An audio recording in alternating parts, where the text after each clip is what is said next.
Hi friends, welcome back to Anuram hobbies. ಯಾರಾದರೂ ನನ್ನ ಚಾನಲ್ನ ಫಸ್ಟ್ ಟೈಮ್ ನೋಡ್ತಾ ಇದ್ದರೆ ಸಬ್ಸ್ಕ್ರೈಬ್ ಮಾಡಿಕೊಂಡು ನೋಡಿ, ಹಾಗೆ ವಿಡಿಯೋಗೆ ಒಂದು ಲೈಕನ್ನು ಮಾಡಿ. ಖಾರದ ಪುರಿ ಮಾಡೋಣ ಬನ್ನಿ. ಅದಕ್ಕೆ ಹಸಿಮೆಣಸಿನಕಾಯಿ, ಕರಿಬೇವು, ಉಪ್ಪು, ಅಲ್ಲ, ಬೆಳ್ಳುಳ್ಳಿ, ಜೀರಿಗೆ, ಕೊತ್ತಂಬರಿ ಸೊಪ್ಪು, ಓಂಕಾಳು ಅಂದರೆ ಅಜ್ವಾನ್ ಎಲ್ಲವನ್ನು ರೆಡಿಯಾಗಿ ಇಟ್ಕೊಳ್ಳಿ. 1 ಕಪ್ ಮೈದಾ ಹಿಟ್ಟು, ಸ್ವಲ್ಪ ಅರಿಶಿನ, ಸ್ವಲ್ಪ ಉಪ್ಪು, ಸ್ವಲ್ಪ ಎಣ್ಣೆ ಬೇಕು. ಮೈದಾ ಹಿಟ್ಟನ್ನು ಒಂದು ಬೌಲ್ಗೆ ಹಾಕ್ಕೊಂಡು ಅದರಲ್ಲಿ ಅರಿಶಿನದ ಪುಡಿ ಹಾಕಿ ಉಪ್ಪು ಹಾಕ್ಕೊಂಡು ಮಿಕ್ಸ್ ಮಾಡ್ಕೊಳ್ಳಿ. ಹಾಗೆ ಮೈದಾ ಹಿಟ್ಟಿನಲ್ಲಿ 2 ಟೇಬಲ್ ಸ್ಪೂನ್ ಆಯಿಲ್ ಹಾಕ್ಕೋಬೇಕು. 2 ಟೇಬಲ್ ಸ್ಪೂನ್ ಆಯಿಲ್ ಹಾಕ್ಕೊಂಡು ಚೆನ್ನಾಗಿ ಕಲಿಸ್ಕೊಳ್ಳಿ. ಚೆನ್ನಾಗಿ ಆಯಿಲು, ಉಪ್ಪು, ಅರಿಶಿನ ಎಲ್ಲ ಹಿಟ್ಟಿಗೆ ಬೆರೆಯೋ ಹಾಗೆ ಮಿಕ್ಸ್ ಮಾಡಿಕೊಂಡು ಮೈದಾ ಹಿಟ್ಟಿನಲ್ಲಿ ಸ್ವಲ್ಪ ನೀರು ಹಾಕ್ಕೊಂಡು ಚೆನ್ನಾಗಿ ಕಲಿಸ್ಕೋಬೇಕು. ಜೋರಾಗಿ ಕಲಿಸ್ಕೋಬೇಡಿ, ಪೂರಿ ತಿಕ್ಕೋಕ್ಕೆ ಆಗಲ್ಲ. ಈ ರೀತಿಯಾಗಿ ಚೆನ್ನಾಗಿ ಹಿಟ್ಟನ್ನು ನಾದ್ಕೊಂಡು ಸ್ವಲ್ಪ ಎಣ್ಣೆಯನ್ನು ಹಾಕ್ಕೊಂಡು ಚೆನ್ನಾಗಿ ನಾದ್ಕೊಳ್ಳಿ. ನಂತರ ಸ್ವಲ್ಪ ಆಯಿಲನ್ನು ತಗೊಂಡು ಅದಕ್ಕೆ ಸ್ಪ್ರೆಡ್ ಮಾಡಿ ಚೆನ್ನಾಗಿ ಆ ರೀತಿ ಇದ್ದರೆ ಸಾಕು. ತುಂಬ ಗಟ್ಟಿಗೂ ಬೇಡ, ತುಂಬ ತೆಳುವಾಗಿಯೂ ಬೇಡ. ಸ್ವಲ್ಪ ಹೊತ್ತು ಪ್ಲೇಟ್ನ ಮುಚ್ಚಿಡೋಣ. ಮಸಾಲ ರೆಡಿ ಮಾಡ್ಕೊಳ್ಳೋಣ. ಮಸಾಲಾಗೆ ಒಂದು ಮಿಕ್ಸಿ ಗಿಣ್ಣೆ ತಗೊಂಡು ಅದರಲ್ಲಿ ಅಲ್ಲ, ಬೆಳ್ಳುಳ್ಳಿ, ಕರಿಬೇವು, ಹಾಗೆ ಕೊತ್ತಂಬರಿ ಸೊಪ್ಪು ಮತ್ತು ಮೆಣಸಿನಕಾಯಿ, ಉಪ್ಪು ಹಾಗೆ ಜೀಲಕರ್ರ ಹಾಕಿಕೊಂಡು ಮೆತ್ತಗೆ ಮಿಕ್ಸಿಯನ್ನು ಮಾಡ್ಕೋಬೇಕು. ಹೀಗೆ ಇದ್ದರೆ ಸಾಕು. ಈ ಮಿಶ್ರಣವನ್ನು ಒಂದು ಬೌಲ್ಗೆ ಹಾಕಿಕೊಂಡು ಆ ಮಿಶ್ರಣದಲ್ಲಿ ಅರಿಶಿನ, ಉಪ್ಪು ಹಾಗೆ ಅಜ್ವಾನ್ ಓಂಕಾಳನ್ನು ಕೈಯಿಂದ ಹಾಗೆ ಸ್ವಲ್ಪ ತಿಕ್ಕಿ ಹಾಕ್ಕೊಳ್ಳಿ ಮತ್ತು ಜೀರಿಗೆಯನ್ನು ಸ್ವಲ್ಪ ಹಾಕಿಕೊಂಡು ಚೆನ್ನಾಗಿ ಕಲಿಸ್ಕೊಳ್ಳಿ. ಚೆನ್ನಾಗಿ ಎಲ್ಲ ಮಿಶ್ರಣಕ್ಕೆ ಹಿಡಿಯುವ ಹಾಗೆ ಕಲಿಸ್ಕೊಂಡು ಸ್ವಲ್ಪ ಕಡಲೆ ಹಿಟ್ಟನ್ನು ಹಾಕಿಕೊಂಡು ಕಲಿಸ್ಕೊಳ್ಳಿ.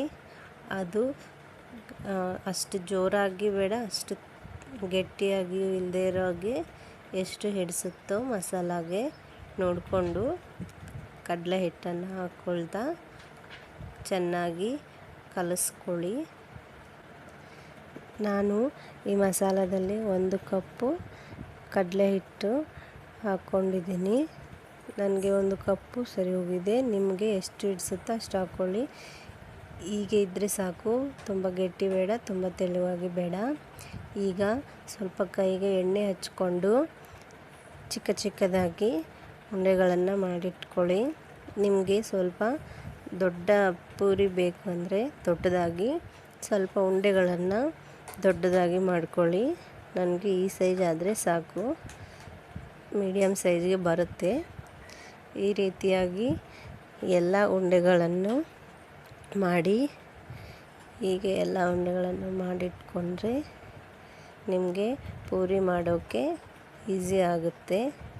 ಈಗ ಮೈದಾ ಪಿಂಡಿಯನ್ನು ಉಂಡೆಗಳನ್ನು ಮಾಡೋಣ. ಚೆನ್ನಾಗಿ ನಾದ್ಕೊಂಡು ಚಿಕ್ಕದಾಗಿ ಉಂಡೆಗಳನ್ನು ಮಾಡಿ ಇಟ್ಕೊಳ್ಳಿ. ಹೀಗೆ 2 ಉಂಡೆಗಳನ್ನು ಮಾಡಿಟ್ಕೊಂಡ್ರೆ ನಿಮಗೆ ಪೂರಿ ತಿಕ್ಕಿ ಎಣ್ಣೆಯಲ್ಲಿ ಬೇಯಿಸೋಕ್ಕೆ ಈಸಿ ಆಗುತ್ತೆ. ಹೀಗೆ ಮೈದಾ ಹಿಟ್ಟಿನಿಂದ ಮಾಡಿರೋ ಉಂಡೆನ ತಗೊಂಡು ಸ್ವಲ್ಪ ಕೈಯಿಂದ ಸ್ಪ್ರೆಡ್ ಮಾಡಿಕೊಂಡು ಅದರಲ್ಲಿ ಮಸಾಲಾನ ಇಟ್ಟು, ಹೀಗೆ ನಿಮಗೆ ಹೆಚ್ಚಿಗೆ ಹಿಟ್ಟಿದ್ದರೆ ಮೇಲ್ಗಡೆ ಬರುತ್ತೆ. ಈ ರೀತಿ ಮಾಡಿಕೊಂಡ್ರೆ ಆ ಎಕ್ಸ್ಟ್ರಾ ಹಿಟ್ಟನ್ನು ತೆಗೆದ್ಬಿಡಿ. ಬೇಡ, ಅದು ಹಾಗೆ ಇದ್ದರೆ ಸೈಡೆಲ್ಲ ಮಸಾಲ ಇರಲ್ಲ, ಸುಮ್ಮನೆ ಮೈದಾ ಅಷ್ಟೇ ಇರುತ್ತೆ, ತಿನ್ನೋಕ್ಕೆ ಟೇಸ್ಟಾಗಿರಲ್ಲ. ಹಾಗೆ ಮಸಾಲನ ತುಂಬಿ ಸ್ವಲ್ಪ ಕೈಯಿಂದ ಹಾಗೆ ಈ ರೀತಿಯಾಗಿ ಕೈಯಿಂದ ಸ್ಪ್ರೆಡ್ ಮಾಡ್ಕೊಳ್ಳಿ. ಹೀಗೆ ಸ್ಪ್ರೆಡ್ ಮಾಡೋದ್ರಿಂದ ಮಸಾಲ ಎಲ್ಲ ಸುತ್ತು ನೀಟಾಗಿ ಇರುತ್ತೆ. ಸ್ಪ್ರೆಡ್ ಮಾಡಿಕೊಳ್ಳದೆ ಹಾಗೆ ತಿಕ್ಕಿದರೆ ಅದು ಮಸಾಲ ಒಂದೇ ಕಡೆ ಬರುತ್ತೆ. ಹಾಗಾಗಿ ಸ್ವಲ್ಪ ಹಾಗೆ ಸ್ಪ್ರೆಡ್ ಮಾಡಿಕೊಂಡು ನಂತರ ಪೇಪರ್ ಆಗಲಿ ಇಲ್ಲಾಂದರೆ ತಗಡಾಗಲಿ, ನನ್ನ ಕಡೆ ಈ ಥರದ ಬಂಡ ಏನಂತಾರೆ ಇದಕ್ಕೆ, ಕಲ್ಲಿದೆ.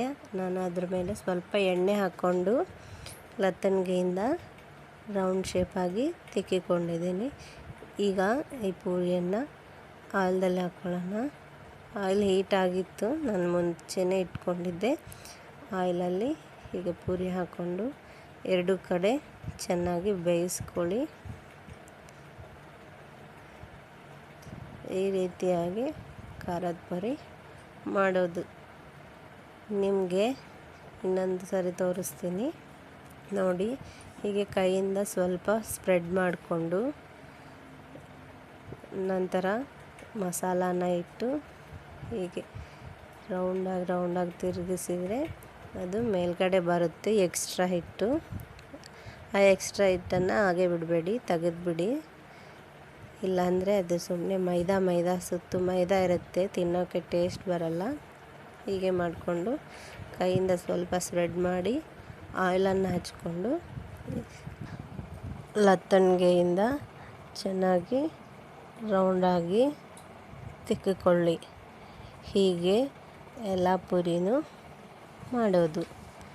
ನಿಮಗೆ ಇಷ್ಟ ಆಗಿದ್ದರೆ ಲೈಕ್ ಮಾಡಿ, ಶೇರ್ ಮಾಡಿ, ಹಾಗೆ ಸಬ್ಸ್ಕ್ರೈಬ್ ಮಾಡಿಲ್ಲ ಅಂದರೆ ಸಬ್ಸ್ಕ್ರೈಬ್ ಮಾಡಿಕೊಂಡು ನೋಡಿ.